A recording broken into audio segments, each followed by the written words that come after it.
Hi, welcome to Zines and Roger. This tutorial is how to make a granny square bag. I have a separate video tutorial on how to do the join as you go.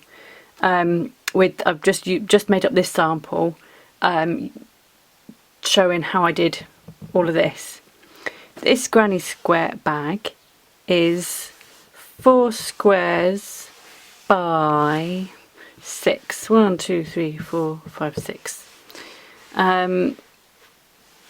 It is no it's not. It is double knit acrylic, and I used a 4mm hook. You can use cotton if you like, whatever. That will make a really good bag as well. But this bag is going to have that piece of work folded in half. We'll join it up the sides, create a little top bit, attach some handles, and I'll show you how to do all of that. There's an accompanying blog post as well, and I'll put the link in the description box below. The bag handles, I just cut off an old bag, but you can get them from loads of different craft shops, eBay, Amazon, Etsy, whatever. You'll be able to find them, no problem. They were called long bag handles or something like that when I bought them in the past. So you need a pair of those, and I'll show you how to attach those. Once you've made the main body, the next bit is to attach the bits that will anchor those handles onto the bag. So this is one end, and that's what it looks like, and I will show you how to do this on the other end. Choose which colour you're going to use for your edging. It can be any colour you like, it doesn't matter, and attach it to the corner in whatever way you like, and then chain 3 and make one UK treble or US double, it's the same thing, and then a cluster in each of the spaces between clusters. When we get to where the 2 squares meet, I'll show you what I do.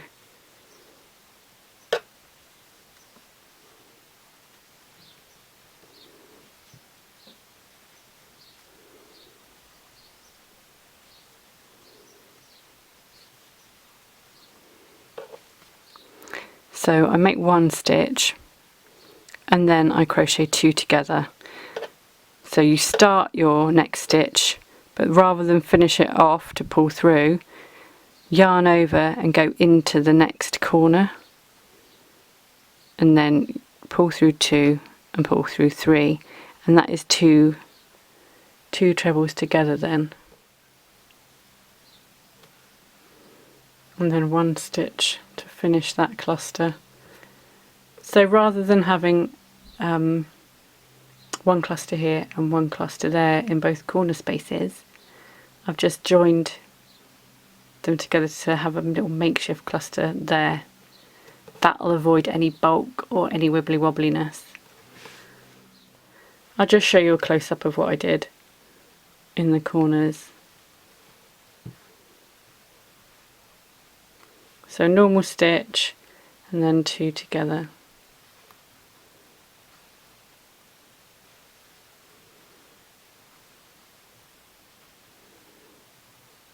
Oops. And then another normal stitch. In the very last corner space, make 2 stitches.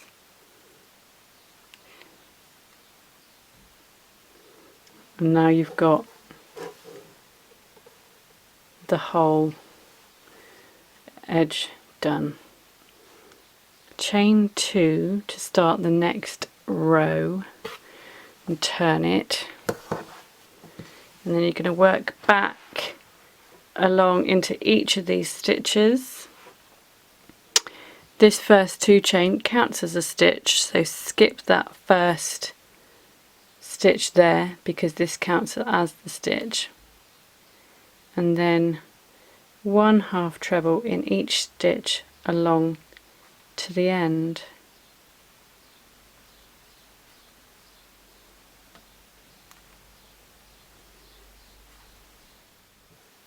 I'm near the end, So just finish the last few stitches of half trebles, half doubles if you're in the US, including into the top of the last chain, which means I cheat and go underneath as usual. And then you want to work out where you want your handles to go along here. I'm just going to zoom out a minute so you can see what I mean.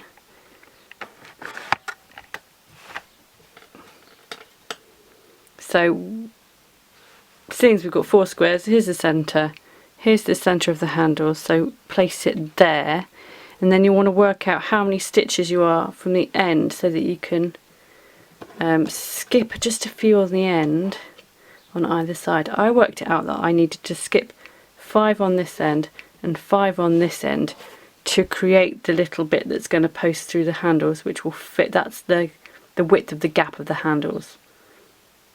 The width of the length of the handle gap. Oh, it gets very confusing. So what I want to do is, now that I've turned my work, I worked it out that I needed to drop 5 stitches on each side. So I'm going to slip stitch across 5 stitches to get to the place I want to be. I've lost count already. I think that's 5. Is that 5? 1, 2, 3, 4, 5. Right. Slip stitch into the next one. That's where we're going to start, and chain 2. And then make half trebles, half doubles across, but miss out the last 5 stitches. So I'm skipping the last 5. I'm not going to touch those. I'm going to chain 2 instead and turn the work and just work along with half trebles again until I get to this point here, so the ends are both left. Do that once and then return again, and then that's it, we can fasten off. So you'll have 3 rows of half trebles, 4 rows of half trebles, but the first one was this one. You'll have 3 rows which are shorter. Clear as mud, hey? So chain 2, which counts as a stitch, and then work along. Sorry about the fly this time. Seagulls, flies. I've got a cat as well. Probably hear the tortoises munching on lettuce out in the garden. Cabbage, whatever. The sides are dead easy. You just want to work single crochets, UK double crochets all the way down the side. So in this half end of the half treble, half double row, attach your yarn and half double crochet row, let's say do 1 stitch in there. So 1 US single, 1 UK double. Can you tell I'm getting tired now? I'm getting tired. My brain slowed right down. Eee. Right. In this horizontal bar of the treble, do 2 stitches. So it's just 2 little stitches. And then, oh look, there's a corner space here. Do 1 in there. And then in each stitch along, I see I haven't done any chains between my clusters. It makes this bit a lot easier. So you're just going in the tops of each 3 stitches of every cluster all the way down. I'm also going to crochet over that end as I go, just because that's 1 less stitch, 1 less end I have to worry about later. It's not about being perfect. I mean, I'm not counting any of these stitches as I go. I've not really got much interest whether or not there's a stitch missing or there's 2 extra. It really doesn't matter. The same goes for however many stitches you've got along here. You're just sort of eyeballing it really. It's not a project where you have to be strict. So just, yeah, you want to go all the way down here. I haven't decided what to do when I get to the two that are joined together. Let's see what happens when we get there.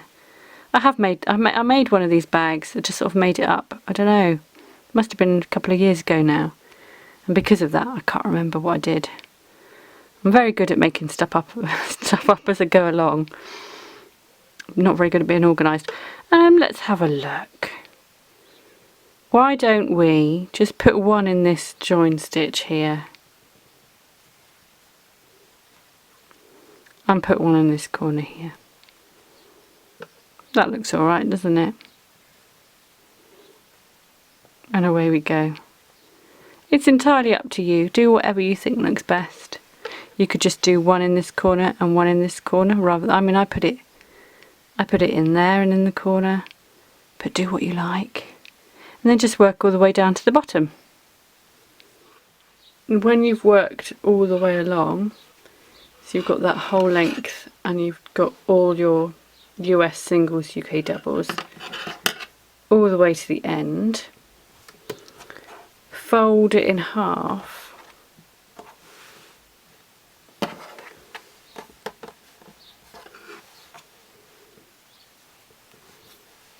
And I am doing it so that the right side is out.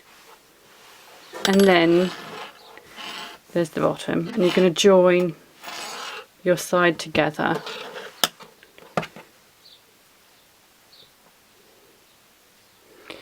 And you're going to do that by slip stitching them together. I mean, you can sew them together if you want, or even do a double crochet or whatever if you like. That's got a twist on it.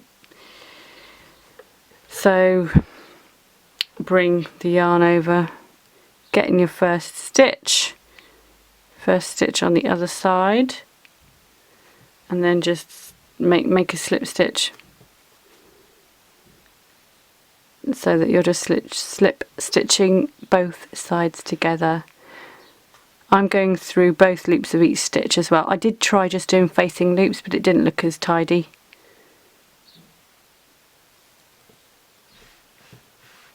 Sorry, I'm fidgeting.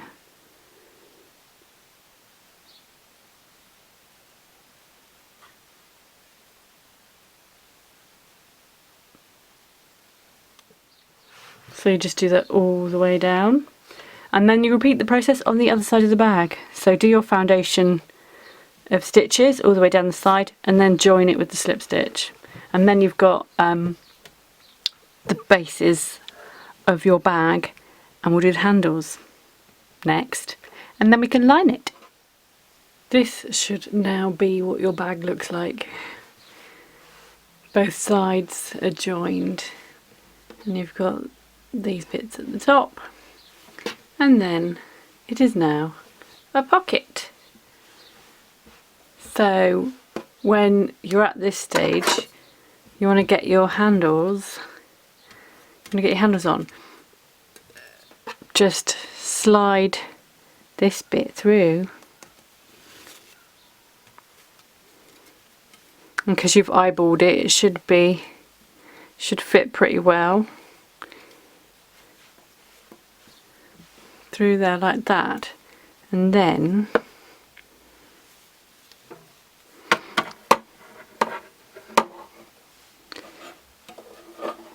it might be better to pin it down, just so it's not wibbly wobbly all over the place. But you get your long tail, thread a needle,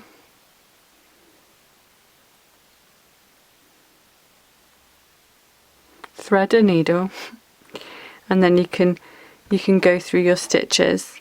Try and hit the green of this first row if you can, but it doesn't really matter. You won't see, especially if you're working through the stitches rather than poking all the way underneath. And then you do that on both sides.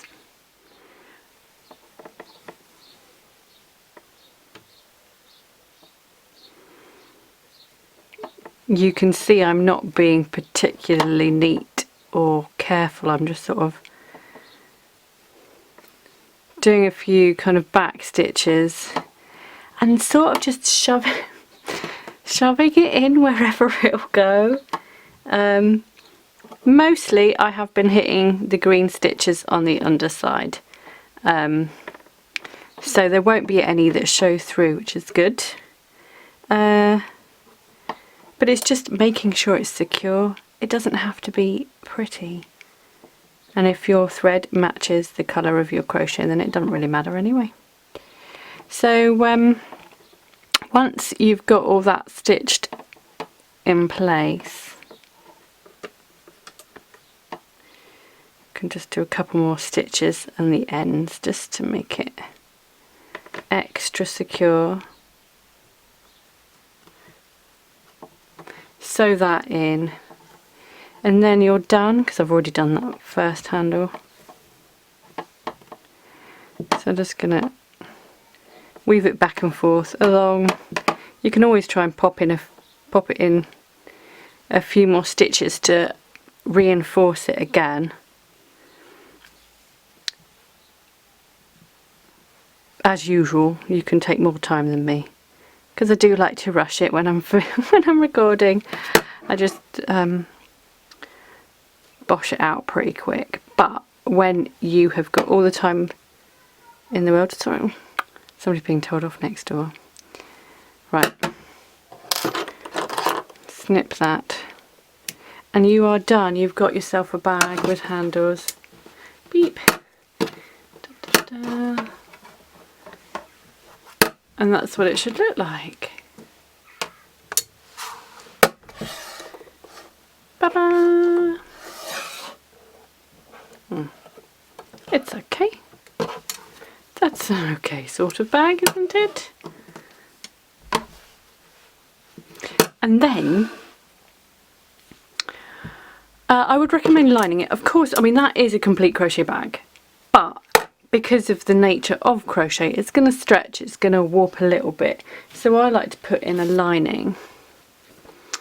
When it comes down to it, I am very, very lazy and try and get away with as little work as possible. So I get my fabric, fold it in half so that the right sides are facing.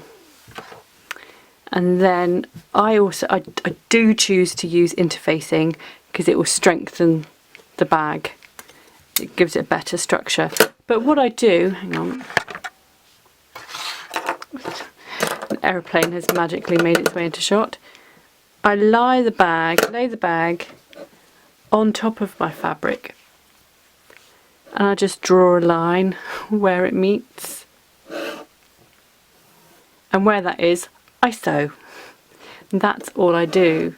Obviously the bottom is lined up with the bottom as well, and you can kind of get a rough idea of how much hem you need. I kind of worked it out, I need it there, so I've just done a pen line. I will fold it down and press on that line all the way around like that. But you can't have ugly interfacing poking through the holes. You just can't. So what you do is you make another pocket, and as you can see there, you can actually see my pen lines. I haven't pressed this, not yet, but I will. But this one is also right sides together, but you want to turn it inside out and then put this one inside, so that you have a double lining. Excuse me. Wriggle it in place.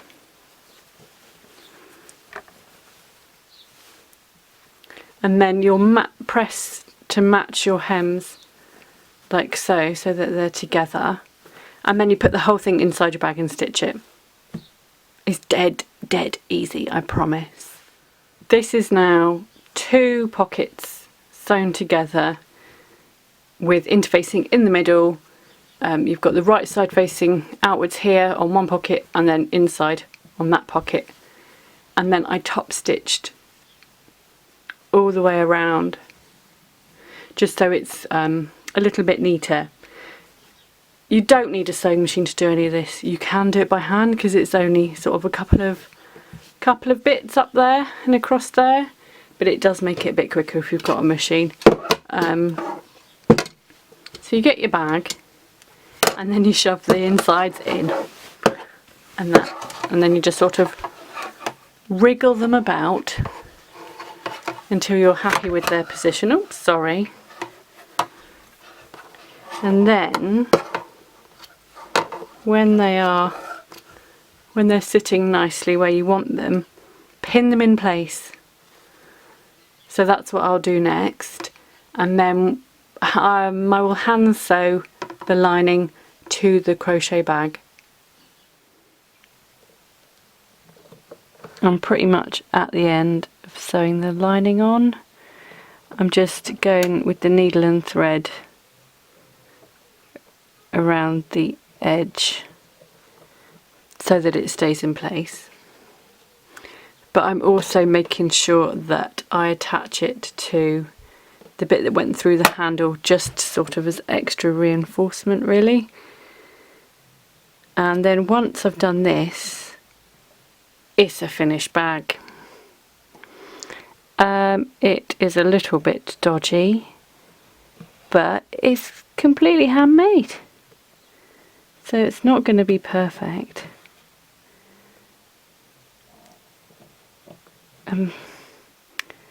It's sort of worth spending the extra time taking it slowly and making it a bit neater than this one, but you get the gist from this.